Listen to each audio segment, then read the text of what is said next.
Hey YouTube, what's going on? Welcome back to the channel. Today we're talking about the Florida State Seminoles, giving a quick preview for what this team is going to look like as we head towards the 2025 season. Now, it's safe to say Florida State did not have a good season last year. In fact, they had a very terrible season, one way below their standards, especially how they ended the 2023 season. It was almost a mere reflection of how this year was going to go. If you remember, they had a lot of opt-outs in the bowl game against Georgia, and they ended up losing by like 50 points. And that really put a bad taste in the mouth of a lot of Florida State fans. Not only the fans, but I think like the program in general. And now you're coming into another season when the end of your season prior was just as bad. So a couple things that are notable. You can already see, looking at the offensive depth chart, there are a lot of transfers coming in. Why that's important is Mike Norvell has done this the last 2 cycles. He's living by the transfer portal for the most part. And in 2023, he hit the portal very good. He did not have a lot of misses. He had a good quarterback, and he filled the roster around, and it was successful. They went undefeated. Jordan Travis, obviously, we all know the injury and everything that entailed with that situation.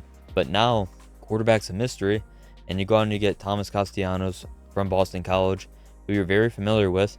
He played very well in matchups against Florida State, so it's a familiar quarterback. You bring him in, hoping to solve the position for this year because you have Brock Glenn, hopefully for the future. You also have multiple young guys and guys you're still recruiting in the 2026 class. But yeah, for now, Castellanos, he's the guy, and I think he's a pretty good quarterback. They also got Gus Malzahn as the offensive coordinator, so the connection there. You have a mobile quarterback in a Gus Malzahn system. I think that's very good. And you also got Deuce Robinson, who's a do-it-all type of receiver, tight end, whatever he wants to be. He can do both pretty well. And then you got Squirrel White. We don't know what kind of version of White we're going to get. Are we going to get 2024 White or 2023 White when he was at Tennessee? It was 2 very different. Now, offensive line, 4 out of the 5 are new players. 4 of them are transfers. This is what I was talking about, why it's so hit or miss when you live and die by the portal for the most part. And especially offensive line, that's probably the hardest group, hardest position to bring in transfers and expect it to gel right away. We don't know how this is going to work out. It's obviously a big concern if they're going out and getting transfers, saying that the guys on campus right now or on the team are not good enough. So we're going to have to see how that works out. But at running back, you have Roydell Williams. I think he's pretty viable. I think it's a good duo. You have Castellanos and Roydell Williams, kind of like the Thunder Lightning. Castellanos more of like an electric runner, Roydell more of a downhill runner.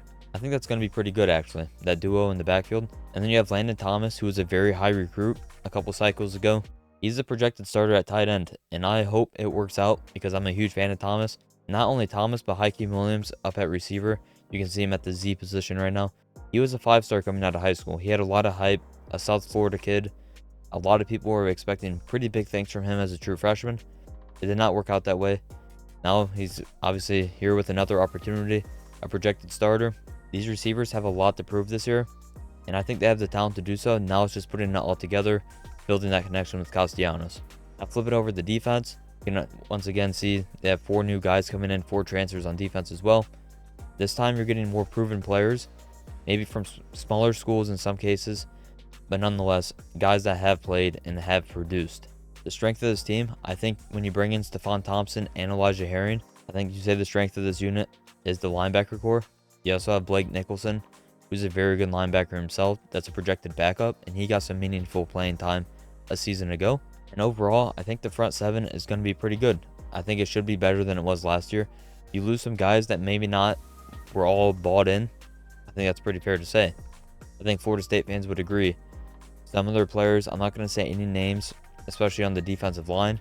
You could kind of tell they tapped out once they realized the season wasn't going the way they wanted it to, which obviously you can understand why, but at the same time, that's terrible for the culture, and it's terrible for what your team is trying to build. Now in the secondary, Charles Lester, I'm not sure if he's going to even be able to play. There's been some recent news with him. We're going to have to see how that plays out. But yeah, you have a lot of guys getting another opportunity to improve and build off what they did last year. You also have Earl Little Jr. I think he's the guy to point out. A very talented kid coming out of high school, a transfer from Alabama. Can he put it all together? Because they're going to need someone to step up. And Little can do a little bit of everything in the secondary. I think he can play corner, he can play in the slot, but mostly he is a safety. So that's certainly a player, if I was to choose one, to look out for. Now, with all that being said, the defense may have to carry this team at the beginning of the season because I don't know if the offense is going to gel right away. And that's always a concern, like we said, when you live and die by the transfer portal. Now, with that, let's take a look at their schedule. You start out with Alabama. Let me scoot this over real quick. Here we go. Saturday, August 30th, you start with Alabama. And then you have East Texas A&M. Bye week, and then you have Kent State and Virginia. All right, so we'll stop at those 4 games. Alabama, and obviously that's going to be a very tough game to win. East Texas, Kent State, 2 games, pretty much handed to if you go out there and take care of business. And Virginia, honestly, Virginia's probably not going to be that good this year. It's a game you should win. So let's say you lose to Bama, because you're going to be pretty big underdogs, I'd have to assume. They're 3-1, and then you play Miami, another pretty good team in the ACC. We don't know what Carson Beck's going to look like, and honestly, we don't know what Miami's going to look like. They have a lot of new players. But nonetheless, let's just say it's a 50-50 game and you lose this time. Now you can bounce back against Pitt and Stanford. 2 games, 2 very winnable games. You have a bye week, then you play Wake Forest at Clemson, which you're going to be an underdog in once again. And then you have Virginia Tech, NC State, and then at Florida. Another game you're probably going to be an underdog in.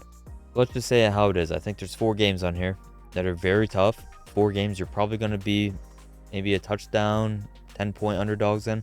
And that's Alabama, Miami, Clemson, and Florida. Now with that, I think every other game is winnable, and the expectations should be 7-5 this year. If Florida State's not going 7-5 this year, I think there's going to be real concerns. And Mike Norvell, headed into 2026, will have a ton of pressure. Not that he doesn't already. I think he will be on the hot seat if they don't go 7-5. If they go 6-6 or they miss a bowl game, and I don't know, does he make it to 2026? I'm sure his buyout's pretty high. He got a contract extension. Like, that situation is pretty tough. But yeah, I don't think you can expect this team to go 9-3. I just don't think that's reasonable. Now, could they certainly figure it all out? Say they do lose to Alabama, okay. But then you have, what, 4 weeks and 3 games to figure it out for Miami.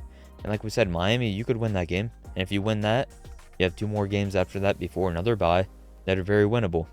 Florida State could easily figure it out and go 8-4 and potentially 9-3, but I don't think that's the expectation. I don't think that's a fair expectation.